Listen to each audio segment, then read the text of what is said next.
Midwest Whitetail is brought to you by Realtree, Hoyt, Muddy Outdoors, Fuse Accessories, Frigid Forage, Rocket Arrowheads, Scott Archery, Night and Hail Game Calls, Cabela's, TrailCamPro.com, Execute Scent Control, and Nikon.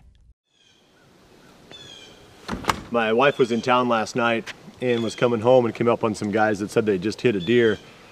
And they said it was some big giant 18-pointer, and they had some kind of pictures on their cell phone or something that she said she couldn't see it very well. So my fear, of course, is it's one of the bucks that I'm hunting. So I'm gonna go to the spot where she said they hit it and see if I can track this deer down and see if it's one of the bucks off my hit list.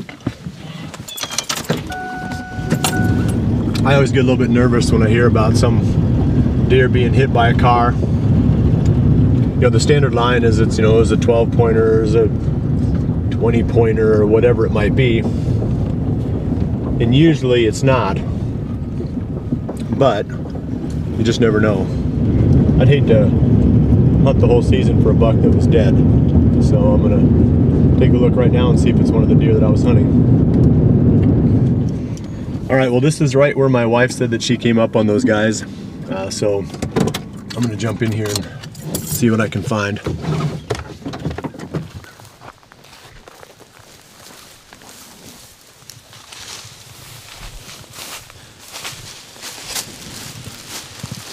Well, he's definitely no giant 18-pointer, but he's unfortunately he's a real dandy, nice 3-year-old. Probably, I don't know what he would score, doesn't much matter, I guess, but he's got long tines, so he's got a lot of potential. And this was going to be a big deer in a couple of years. It's kind of a shame to see the deer get killed this way before he has a chance to grow his biggest antlers. But it wasn't one of the hit list deer.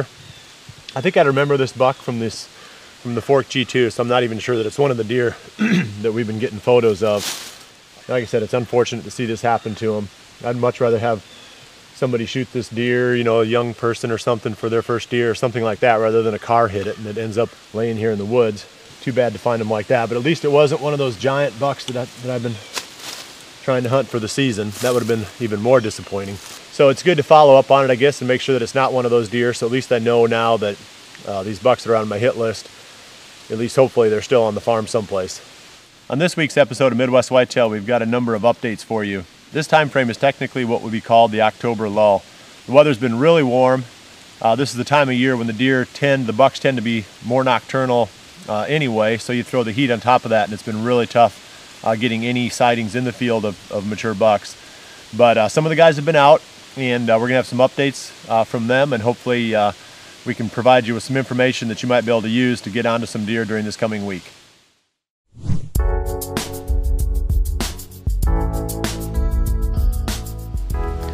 Well, today is October 6th, and the archery season here in Iowa has been open almost a week now. I just wanted to give you a quick update on how the hunting's been here in southern Iowa. If you remember back to last week's show, we brought you a hunt over a turnout plot where Nikki Madison shot a great buck. When the archery season opened up and October 2nd rolled around, I decided to go sit that same food plot. It's October 2nd here in southern Iowa, and Ben and I snuck into a big and BC food plot this evening. Like I said earlier, I'm not sure if they're still hitting these green fields or not. As of a couple weeks ago, we were getting lots of daytime pictures of a lot of different bucks using this field. They're absolutely hammering the big and beastie. But there's a lot of food around right now. Deer changing food sources and switching patterns and things like that. There's a lot of cornfields coming out, acorns in the timber. We'll find out here in a bit.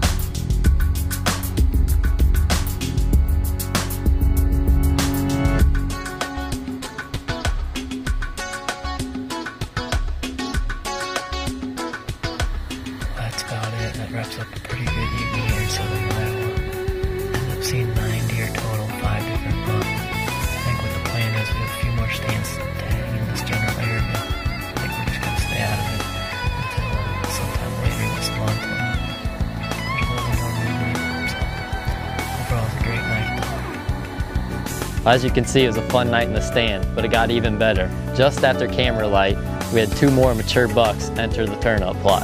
One was a giant 8-pointer, and Ben and I were forced to stay in the stand an hour after dark because he was just underneath us the whole time. So I clearly got my answer. First week of October, the deer were still hammering that turn-up plot. I've been extremely impressed with the big and beastie thus far. I've been out a couple times since that hunt, mostly just trying to get a doe. The crops are coming out, but the temperature is so warm that the activity's been pretty slow. As soon as that first cold front rolls through in October though, I'll be back out there. And with the way this plot sets up, I think it's going to be a great opportunity to take the decoy with us.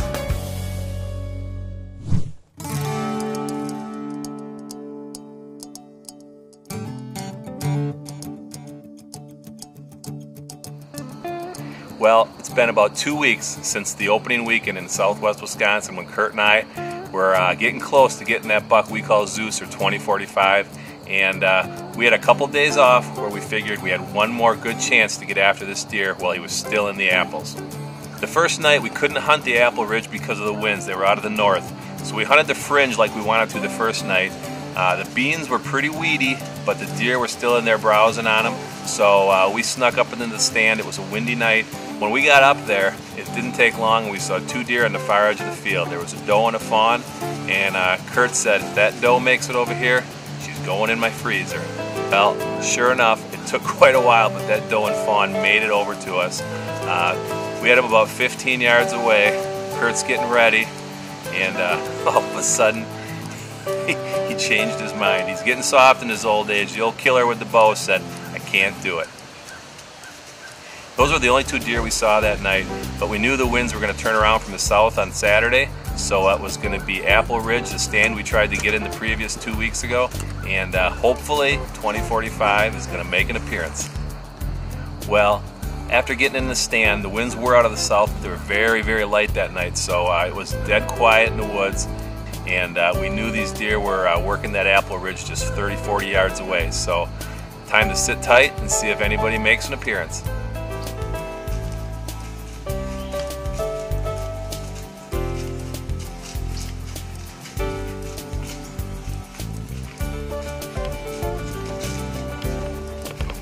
Unfortunately, the only deer we saw that night on Apple Ridge was a nice young buck. He came right underneath our stand, worked his way out into the food plot and down into the apple trees.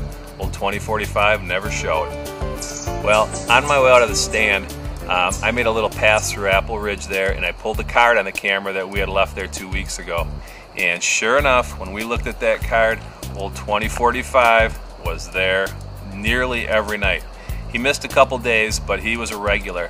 Leads me to believe this is still his home range, but something else I noticed when I pulled that card off that apple tree.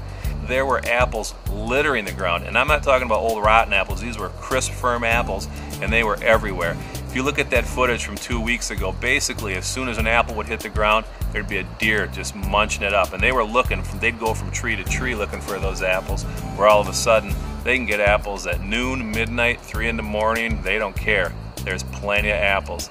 So one of the things I think that we'll take into consideration next year hunting this early, first of all, I'll probably take a little more time off during that opening week, because it's one of those times when you can really pattern these deer.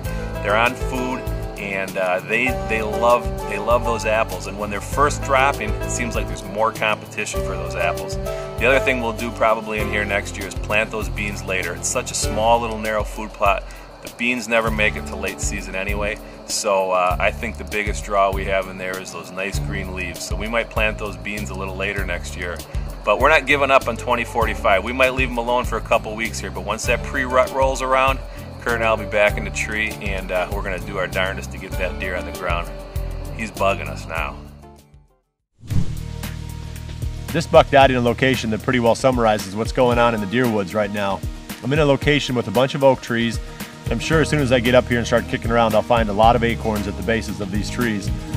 And that's kind of the pattern. If you're looking for someplace to hunt these deer, that's about the best you can do. Someplace where the oak trees are concentrated that are dropping acorns, and focus on those locations.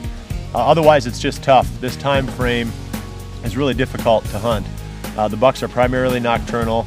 Temperatures have been really warm, unseasonably warm, in the middle 80s here the last few days. So I think you just have to wait until the weather cools down, kind of kicks the deer back going again, And each day we keep getting closer and closer to the rut. I haven't been hunting myself this past week. I've got plenty of stuff to do in the office and a lot of projects and activities with the family. So I'm just taking this time and just staying out of the woods. I don't feel like the risk versus reward is good enough at this time of the season to be out there impacting my hunting area without more odds of having a mature buck come by. So I'll start getting into it a little bit more when this weather cools, but my focus date is the 25th of October.